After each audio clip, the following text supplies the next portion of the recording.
L'éveil de l'eau enfin expliqué par Oda dans le dernier SBS. Un nouvel opening pour l'anime de One Piece, l'épisode du Gear 5 s'annonçant comme le plus incroyable qu'on ait jamais vu. Des news sur le live action, vraiment, ça ne s'arrête pas. Les potes, j'espère que vous allez bien. C'est la dernière semaine avant la reprise des parutions de chapitres, alors je me suis dit qu'il serait peut-être pertinent de vous faire une grosse vidéo sur toutes les nouvelles que nous avons pu avoir dernièrement, car vous avez sans doute raté des trucs, c'est obligé. Donc c'est ce qu'on va faire ensemble dans cette grosse vidéo. En plus, j'ai une bête d'annonce à vous faire, la chaîne trouve un nouveau partenaire venant directement du Japon avec Jump Ichiban, un site spécialisé dans les importations de figurines et goodies japonais avec que des licences officielles et donc du One Piece, des Shonen Jump, des figurines, des cartes, bref tout ce qu'on aime. On aime beaucoup les cartes surtout ici. Moins 10% de réduction sur votre première commande avec le code GOJI10 et moins 5% en permanence avec le code GOJI5, c'est à vous, c'est cadeau. Pour fêter ça, on vous fait gagner sur Twitter la dernière et magnifique Ichiban Kuji de Barbe Noire. Les instructions sont directement dans le tweet en description, alors profitez-en, le concours dure 2 semaines et est ouvert à tout le monde. Ce soir sur ma chaîne Twitch, on fait un bet d'unboxing d'un colis One Piece de quasiment 4 kilos, c'est carrément le poids d'un bébé, bref, que du bonheur, on découvre ça ensemble dès ce soir 20h. Merci les bros, et on se retrouve juste après un court placement de produit pour cette nouvelle grosse vidéo sur One Piece, à tout de suite. Aujourd'hui, j'ai l'extrême plaisir de vous présenter le nouveau jeu de chez Hoyoverse, Honkai Star Rail. Les créateurs de Genshin Impact ont mis tout leur savoir, leur talent et leur amour dans ce nouveau RPG fantastique et futuriste. Que vous soyez sur PC ou téléphone, peu importe, disponible sur ces deux plateformes, Honkai Star Rail partage ses données entre les différents clients, jouez où vous voulez et quand vous voulez. Maintenant que j'ai su capter votre attention, alors parlons de ce nouvel univers à explorer. À bord de l'Astral Express, ce train interstellaire vous guidera vers de nouvelles planètes. De nouveaux personnages à 5 étoiles et à durée limitée apparaissent. Blade est un DPS qui déchirera vos ennemis par la puissance du vent avec un design qui forcément ne laisse pas indifférent. Tandis que Kafka, également DPS, est l'un des plus importants personnages d'Honkai Star Rail, utilisant katana et sulfateuse pour vaincre ses adversaires. Si vous aussi vous désirez tenter de recruter ces monstres dans votre équipe, que vous souhaitez voyager à travers l'univers pour découvrir histoire, énigmes et coffre trésor, alors cliquez sur le lien dans la description pour télécharger le jeu. Utilisez le code qui s'affiche à l'écran pour obtenir 50 jades stellaires et commencez votre aventure dans les meilleures conditions. Regardez le replay du live dédié à cette mise à jour pour découvrir toutes les incroyables nouveautés qui vous attendent, le lien est également en description. Alors je vous souhaite un bon voyage stellaire dans Honkai Star Rail.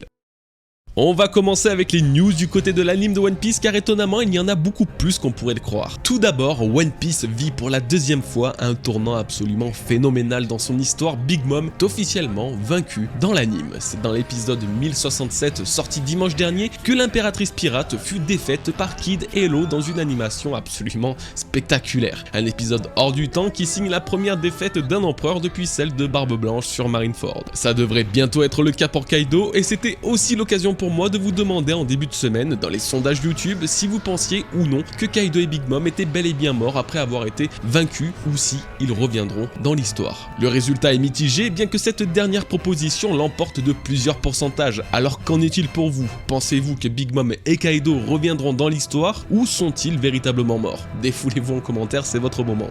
Des rumeurs circulent sur la possible apparition d'un nouvel opening pour l'anime de One Piece. Et ça serait pas trop tôt j'ai envie de dire, puisque Paint, l'opening actuel, a déjà 1 an et demi, présent depuis 62 épisodes. Il a en effet tenu la moyenne habituelle des openings de One Piece et peut désormais largement être remplacé. En plus, je suis désolé, le timing est parfait puisque dans quelques semaines, les épisodes adaptant les chapitres 1043 et 1044 seront diffusés. Donc quel meilleur moment pour révéler l'opening qui introduira la transformation de Luffy, Dieu du soleil. Attendez-le avec impatience car ce nouvel opening sera sans aucun doute l'un des plus mémorables de One Piece. Et oui, le Gear 5 va faire son apparition dans l'anime très bientôt. Après plus d'1 an d'attente, l'épisode de la transformation légendaire de Luffy sera enfin disponible sur nos écrans. La hype est à son paroxysme, alors même que nous n'avons que très peu d'infos sur l'épisode en question. Une chose semble avoir été confirmée par les leakers, Megumi Ishitani, la directrice des épisodes fabuleux que sont les 957, 982 et 1015, que des bangers seraient effectivement présentes dans le staff. Alors vu l'importance de l'événement, il faut s'attendre à voir apparaître le plus grand épisode que l'anime de One Piece n'ait jamais vu, tout simplement. Quand et comment, ça c'est les bonnes questions. Le One Piece Day qui se déroule le 21 et 22 juillet, tout en étant retransmis en live sur la chaîne YouTube officielle One Piece, sera justement sous le signe du Gear 5 comme en témoigne son teaser. Ainsi, nous n'avons qu'à attendre une petite dizaine de jours pour avoir la date officielle de ces épisodes légendaires. Oui, je dis c'est, car il faut bien adapter le chapitre 1043 aussi, un chapitre qui signe la première vraie mort de Luffy, mais surtout l'éveil de Joy Boy. D'après les infos qu'on a, c'est le 1071 qui adaptera le chapitre 1043 et le 1072 qui adaptera le chapitre 1044. En quelques mots, nous sommes qu'à une poignée de semaines avant de découvrir animé la transformation qui a secoué internet l'année dernière.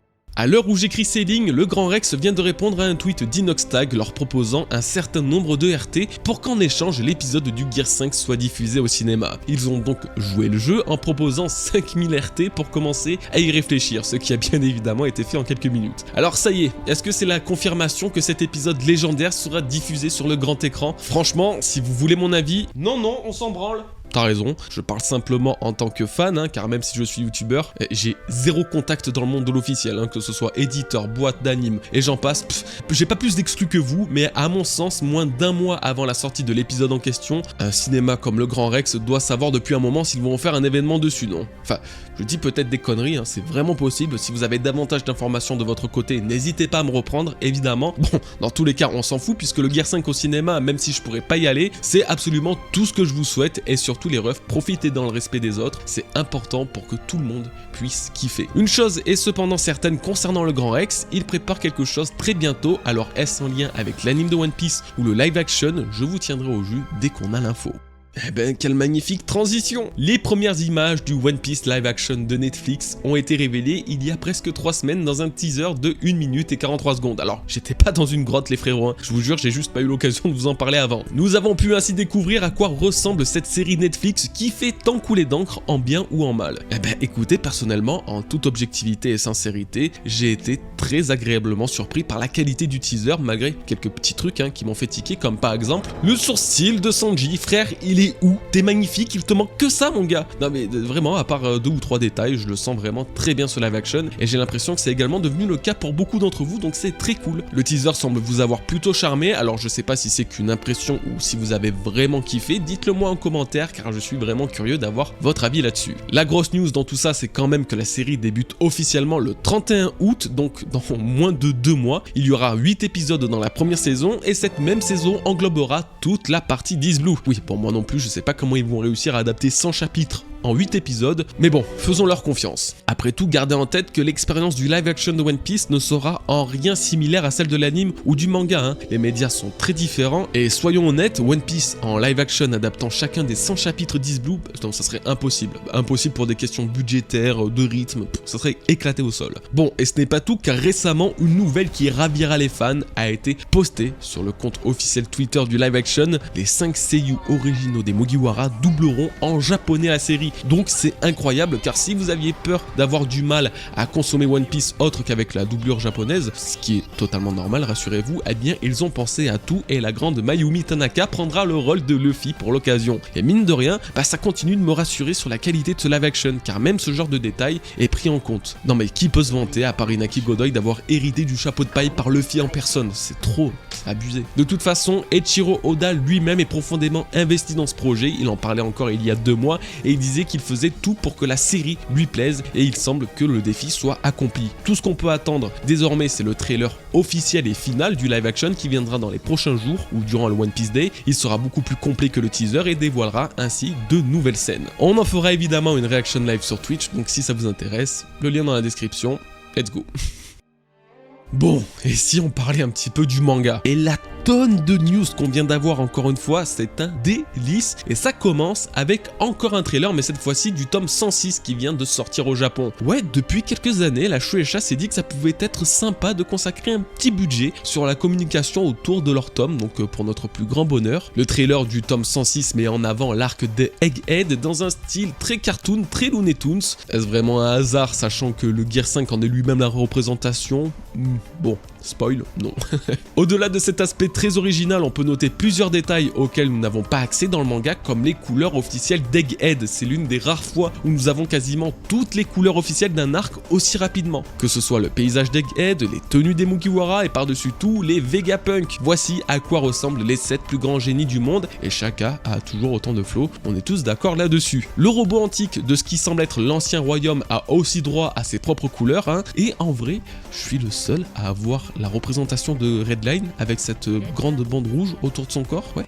Ok, non, mais c'est pas grave, c'est juste pour savoir. Vous remarquerez aussi que ce trailer fait l'objet d'une bande-son totalement nouvelle et dédiée à l'univers d'Egghead. Pour cause, ils ont eu recours à Mori Calliope, une youtubeuse japonaise qui nous rappelle une fois de plus que One Piece a totalement raison de se tourner vers des artistes d'internet comme ce fut le cas avec Ado et sa soundtrack absolument folle de One Piece Red. Comme d'hab, c'est giga validé de mon côté. Qui dit nouveau tome dit également nouveau SBS. Et oui les gars, l'heure est à la consécration, Oda va nous dévoiler de nouvelles et palpitantes informations sur plusieurs aspects de son œuvre et ça commence dès maintenant avec le tragique passé de Ryukugyu. Faut que je baisse un petit peu de hype du coup. Alors souvenez-vous, lors de sa première apparition, Ryukugyu avait prononcé une phrase assez intrigante disant que ça faisait 3 ans qu'il n'avait rien mangé et qu'il ne le referait que si une belle ou une jeune femme lui proposait. 2 interrogations se posaient alors, comment a-t-il pu survivre 3 ans sans manger et quel est le rapport avec la jante féminine? Eh bien, nous avons les réponses. Pour la première, vous avez dû vous en douter, mais grâce à son fruit du démon, l'Oga de la forêt, il est capable de faire de la photosynthèse et donc tant qu'il y a du soleil, il reçoit tous les nutriments nécessaires et vitaux sans avoir besoin de manger. De ce côté-là, ok, mais pour la deuxième interrogation, quel lien a-t-il avec les femmes?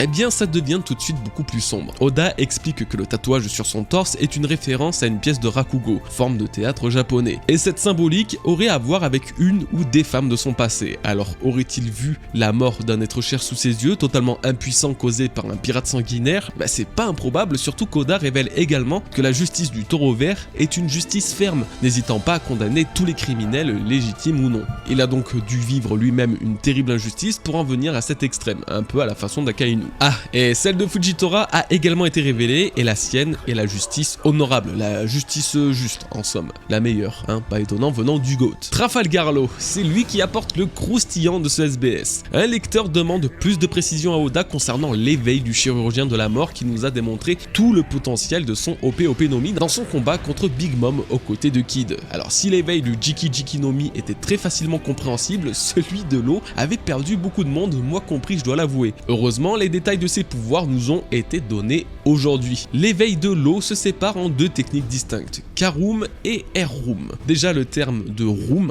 désigne la capacité de Law lui permettant de créer une sphère dans laquelle il décidera de tout ce qu'il veut, bref, c'est la capacité basique mais aussi sa plus utile et plus puissante finalement. Karoom lui permet d'étendre cette capacité à son épée, c'est pourquoi Law réussit à étirer son épée ou créer une onde de choc avec elle. Forcément, il décide de tout et même de créer de l'énergie. C'est le même principe que son attaque Gamma Knife, ou Gamma Knife plutôt, qui lui permet de créer une lame d'énergie condensée pour détruire les organes internes de son adversaire. D'ailleurs, Oda précise que le cas de Karoom est également le cas de Knife. En bref, la Karoom, c'est étendre son pouvoir à son katana. Mais bon, quel pouvoir de fou aussi. Pour le Air-Room, c'est encore plus facile à comprendre. Le R est le R de Ri, qui signifie départ ou distance en japonais. C'est donc quelque chose qui est loin de son point original. De base, la Room de Law nécessitait que ce dernier soit à l'intérieur pour qu'elle puisse agir et pour qu'il puisse modifier tout l'environnement. Grâce à cette technique et son éveil, ce n'est plus nécessaire et il peut envoyer une Room comme il a fait sur Big Mom, ce qui a supprimé tout son émanant d'elle et de la bulle. Rendez-vous compte à quel point le OP no Mi est actuellement l'un des plus puissants fruits du démon. Son éveil peut prendre 2 formes, il n'a désormais plus besoin d'être à l'intérieur pour opérer, bah c'est dingue en fait, il se sépare de tous les points faibles que ce fruit avait de base, et il en avait déjà pas beaucoup. Et le plus fou, c'est que Law n'a pas encore un haki aussi puissant que les empereurs, et donc ne peut pas utiliser les pouvoirs de son fruit à son paroxysme. Lui-même l'a dit durant la guerre de Nigashima, il ne peut pas changer les places de Kaido et Big Mom car leur haki est trop puissant. Encore une fois, en se battant contre Barbe Noire, il explique avoir compris durant ce combat que le haki pouvait annuler les pouvoirs des fruits du démon. Donc en théorie, si Law a un haki supérieur à son adversaire, il peut faire ce qu'il veut de lui avec son pouvoir. C'est peut-être logique dit comme ça, mais ça montre la supériorité absolument dingue que le OP no Mi peut lui conférer. Bon, j'allais vous demander quel était le plus puissant éveil entre celui de Kid et de Law dans le combat contre Big Mom d'après vous, mais je pense que le résultat du sondage que j'ai posté sur YouTube jeudi répond à votre place. Ouais, il répond bien même. Quoi qu'il en soit, j'espère désormais que l'éveil du OP no Mi est plus explicite et compréhensible pour vous. Oda rassure les fans concernant les pouvoirs du Séraphin de Hancock. Oui, après que cette dernière soit parvenue à pétrifier de nombreux personnages dont certains Mugiwara sur Egghead, beaucoup se posaient apparemment la question s'ils avaient des pensées perverses pour elle, une enfant. Alors forcément c'est horrible, mais Oda nous rassure, ce n'est pas le cas. En effet, le Mero no Mi de Hancock fonctionne sur l'intensité des sentiments. L'impératrice Kuja étant la plus belle femme du monde, elle peut évidemment chambouler les cœurs des hommes et des femmes. Pour sa version enfant, c'est son côté mignon qui prime. C'est pour ça que toute personne la trouvant mignonne, comme il trouverait mignon n'importe quel bébé ou enfant, se verront aussi sensibles à son pouvoir.